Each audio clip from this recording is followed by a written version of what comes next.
আমার বাবা একজন ফটোগ্রাফার ছিলেন। তিনি কেরালার ইডিকি জেলার প্রথম ফটোগ্রাফার ছিলেন। সেই সময় প্রথম যেটা ড্রয়িং দেখাচ্ছি সেটা হলো আমার দাদা দেওয়ালে কাঠকয়লা দিয়ে এঁকেছিলেন একটা হাতির ছবি। বিকেলে যখন আমি আকাশের দিকে তাকিয়ে থাকি তখন মেঘগুলোকে দেখে ভেড়ার মতন মনে হয়, সেখানে অনেক ভেড়া হেঁটে বেড়াচ্ছে। এই সবই আমার ছোটবেলাকার স্মৃতি। আমি গ্র্যান্ডমাকে জিজ্ঞেস করলে উনি বলতেন এই সবই ঈশ্বরের সৃষ্টি, এই প্রকৃতিকে উনিই সৃষ্টি করেছেন। আমার নাম হলো জোস জোসেফ।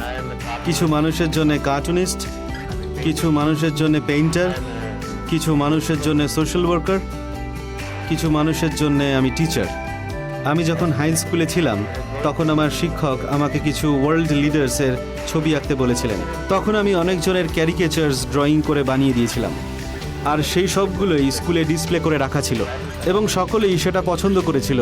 যখন সকলেরই পছন্দ হয়েছিল তখন আমি ভীষণ উৎসাহিত হয়েছিলাম। তারপর আমার এমন মনে হয়েছিল যে এমন একটা জিনিস ঈশ্বর আমাকে দিয়েছেন। আমি আর্ট শিখতে চেয়েছিলাম, কিন্তু আমি অ্যাডমিশন পেয়েছিলাম বিকমে।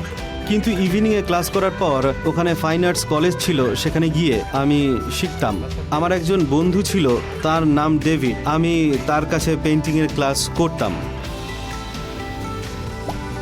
সেই সময় একটা চিলড্রেন ম্যাগাজিন ছিল, আমি সেখানে অ্যাপ্লাই করেছিলাম এবং বুম্বাটা জয়েন করার পর আমি বিভিন্ন ধরনের কাজের সুযোগ পেয়েছিলাম এবং তার মধ্যে একটা কাজ ছিল ভিজুয়ালাইজ করা।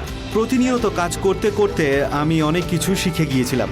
বিখ্যাত অ্যাড এজেন্সিতে আমি অ্যাড ডিরেক্টর আর ইলাস্ট্রেটরের কাজ করতাম। তাই আস্তে আস্তে আমি পাবলিশিং ফিল্ড থেকে অ্যাডভার্টাইজমেন্ট ফিল্ডে চলে এসেছিলাম। আমি 16 বছর ধরে এই কাজই করেছিলাম। আমি বলতে চাই যে অ্যাড এজেন্সিতে কর্মরত অনেক ধরনের মানুষ থাকে, তারা আমাকে তাদের মতন জীবনযাপন করতে বলতেন, কিন্তু আমি নিজেকে সব কিছু থেকে দূরে সরিয়ে রেখেছিলাম। আমি এটা করেছিলাম যে আমি মনে মনে ভেবেছিলাম যে না, এটা মানে ট্যালেন্টটা যেটা পেয়েছি সেটা গড গিফটেড। আমার কোনো বাজে নেশা যেমন মদ, সিগারেট, স্মোকিং, এইসব অ্যাডিকশনের মধ্যে পড়ে থাকলে কোনো ক্রিয়েটিভিটির কিছু পাওয়া যায় না। এটা আমার নিজের কাছে প্রমিস ছিল।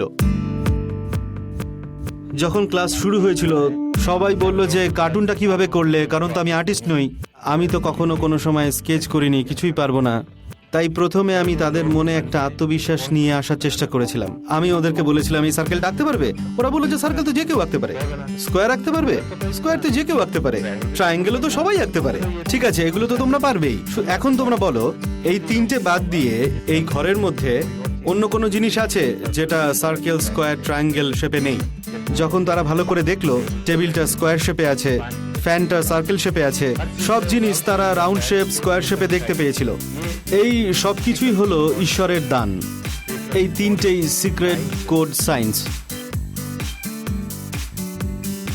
কার্টুনের মাধ্যমে অনেক ধরনের বার্তা আপনি প্রচার করতে পারেন। Making cartoon is not a joke. কাউকে নিয়ে মজা করা এটা নয় একদমই কার্টুন। কার্টুন সামাজিক ন্যায় বিচারের জন্য ব্যবহার করা যেতে পারে। আমাদের সমাজে এমন মানুষ রয়েছে যারা অনেক কষ্টের মধ্যে গমন করে, কিন্তু তারা কিছু বলে না। তাই আমি আমার কার্টুনের মাধ্যমে তার কথা হাজার হাজার মানুষের কাছে পৌঁছে দিতে পারি। এটা আমার খুব ভালো লাগে। যারা হ্যান্ডিক্যাপড রয়েছেন তাদের আমি ভীষণ ভালোবাসি।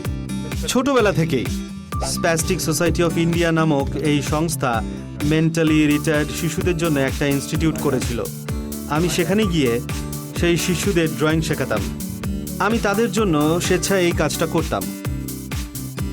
আমি কিছু চাইতাম, কিন্তু ঈশ্বর আমার জন্য অন্য কিছু চাইতেন, আর সব ভালোটা তো উনিই জানেন। যখন আমি কিছু চাইতাম এবং পেতাম না, তখন আমি হতাশ হয়ে পড়তাম। আমি যেটা চাইতাম সেটা অ্যাচিভ করতে পারতাম না, তখন আমি ঈশ্বরের হাতে সঁপে দিই। এমনটা যখন আমি করে থাকি তখন জিনিসগুলো খুব সোজা হয়ে যায়। তখন ঈশ্বরের উপরেই বোঝা থাকে, আমার উপরে কোনো বোঝা থাকে না। আমি প্রভু যিশুকে অনেক কিছু দিয়েছি। আমি জানি উনি কিছু একটা করবেন এবং তিনি জানেন যে আমার জন্য কি উত্তম। তিনি আমায় দেখছেন আর সেটার জন্য আমার কোনো চিন্তা নেই। আমি বলতে চাই যে একটা অ্যাডভার্টাইজমেন্ট ছিল, সেটা আমার বন্ধুর। তিনি আমাকে এই আইডিয়াটা দিয়েছিলেন যে একটা সাইনবোর্ড, সেই বোর্ডটা ভীষণই ভাঙাচোরা ছিল। সেখানে লেখা রয়েছে যে ঈশ্বর মৃত।